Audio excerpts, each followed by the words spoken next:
Important questions, class 10th, chapter number 1, real numbers. Question number 2. Check whether 6 की power n can end with the digit 0 for any natural number n. ये हमारा question है. इसका मतलब ये हो गया कि हमें ये चेक करना है कि 6 की पावर n की जो वैल्यू है किसी नेचुरल नंबर n के लिए 0 डिजिट से एंड होती है कि नहीं. अब इसका सॉल्यूशन हम किस प्रकार से करते हैं वो देखते हैं. सॉल्यूशन में सबसे पहले हम क्या करेंगे, 6 की पावर n को हम इस प्रकार से लिखेंगे.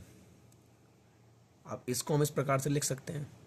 भाई हमने कैसे लिखा, 6 को लिख दिया 2 × 3 करके, और बाकी ये जो n पावर है वो हमने एज इट यहाँ कॉपी कर दी. तो हमने इसको ऐसे लिख दिया. अब उसके बाद में इसको हम ऐसे लिख सकते हैं. इसको हम ऐसे क्यों लिख पा रहे हैं, क्योंकि ये जो n पावर है वो 2 के साथ भी जाएगी और 3 के साथ भी. तो जब n पावर 2 के साथ गई तो ऐसे लिखा गया, और जब n पावर 3 के साथ गई तो ऐसे लिखा गया. तो कहने का मतलब हम इसको ऐसे लिख पा रहे हैं और इसको हम ऐसे लिख पा रहे हैं. तो फाइनली हमारा ये एक्सप्रेशन इसके बराबर हो गया. अब ये जब इसके बराबर हो गया तो इससे हमें पता लग रहा है कि यहाँ पे 2 लिखा हुआ है, यहाँ पे 3. तो हम लिख सकते हैं 6 की पावर n के पास में 2 और 3 ये प्राइम फैक्टर्स हैं. तो ये जो हमने लिखा है इसको समझने का तरीका हमारा कुछ भी हो सकता है, लेकिन एज अ रीज़न हमें साइड में क्या लिखना है, by fundamental theorem of arithmetic. इसका मतलब ये है कि इसकी वजह से हम इसको लिख पा रहे हैं.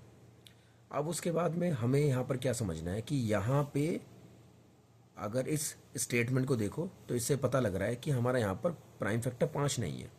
तो हमने लिख दिया 6 की power n has no prime factor 5. अब इसके बाद हमें क्या करना है, एक रिजल्ट हमें इस्तेमाल करना है, और वो क्या है, we know that a number which has prime factors 2 and 5 ends with digit 0.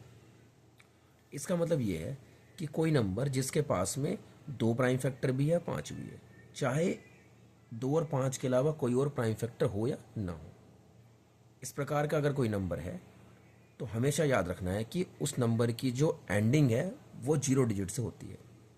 तो अगर हम इस रिज़ल्ट को यहाँ पे देखें तो हमें पता लग रहा है कि यहाँ पे 5 प्राइम फैक्टर नहीं है. दैट मीन्स इस रिज़ल्ट से अगर हम बात करेंगे तो हम ये कह देंगे कि 6 की power n can not and with digit 0 for any natural number n. तो इसका मतलब ये हो गया, हमें फाइनली ये पता लग गया कि किसी भी नेचुरल नंबर n के लिए 6 की पावर n की जो वैल्यू है उसकी जो एंडिंग है वो 0 डिजिट से नहीं हो सकती है.